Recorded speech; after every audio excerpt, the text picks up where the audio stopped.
We get a tribute graphic for Terry Funk and Bray Wyatt to start the show, as it's made clear tonight the tributes will continue. We kick off with Sami Zayn versus Damian Priest, but before that we learn that Sami and Kevin Owens will defend the tag titles against Priest and Finn Balor at Payback. Priest gets control by dropping Sami on the announce table. Sami rallies and looks for the haluva kick, but JD McDonough grabs his leg, causing the distraction, and allows Priest to recover, hit the South of Heaven chokeslam and win. After the match, JD tries to celebrate with Priest, but he gets pushed to the floor as Priest and JD argue.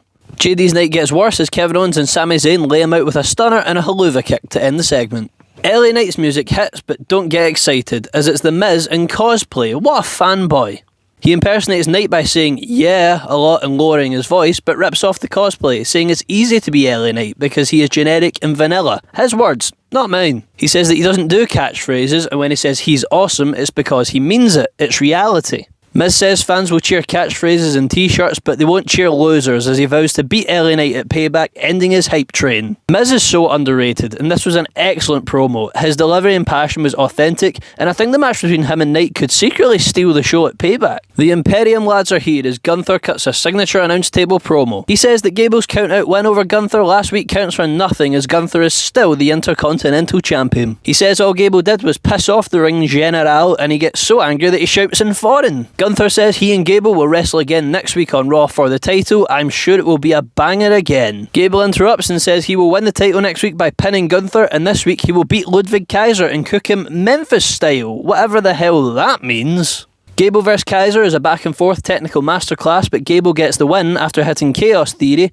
and getting attacked by Vinci for the DQ. Otis comes in to even the odds, but he gets thrown out by the Imperium lads as they beat down Gable. Gunther then tries to powerbomb Gable but gets countered into an ankle lock for a bit of hope for Gable, but he's then beaten down worse by Imperium before Gunther picks him back up and powerbombs him to end the segment looking strong and holding the IC title aloft. Seth Rollins is here for a promo and starts it by saying Yowie Wowie, obviously a nod to Bray Wyatt.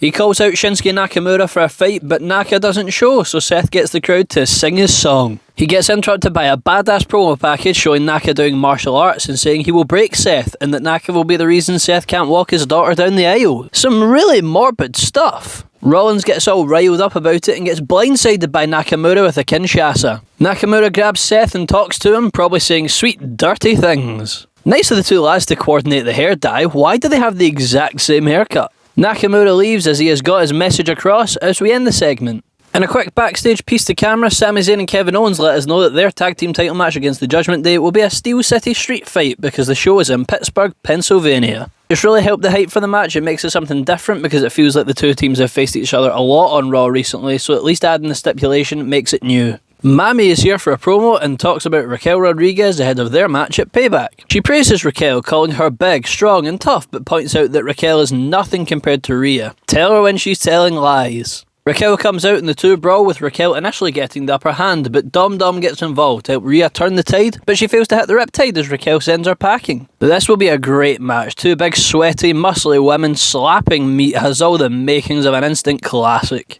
Main event time, it's Falls Count Anywhere between Becky Lynch and Zoe Stark, who enters with a kendo stick. Becky grabs one for herself and we get started with Becky winning the kendo duel. Trish gets involved with a kendo stick of her own, but Becky takes out both her rivals with a big dive off the top to the outside. Unbelievable moment here as Trish throws some chairs in the ring, with one of them smashing Zoe right in the napper. They play it off well, but you can tell it was unintentional. Becky looks to win with a manhandle slam, but Trish breaks up the pin. Remember, it's no DQ, so that's allowed. Becky chases Trish up the ramp, beating her senseless with a kendo stick until Trish fully runs away. Zoe clobbers Becky with a chair though in retaliation. Becky hits a superplex off the top onto a stack of chairs for a near fall. Trish comes back out to stop Becky putting Zoe through the announce table. Trish even bulldogs Becky off a conveniently set up platform through a conveniently set up table, although Zoe can only get a 2 count. The women go up to another platform, with Zoe accidentally hitting Trish off it and going through a table. Becky hits a manhandle slam off the other side through another table and pins Zoe for the win.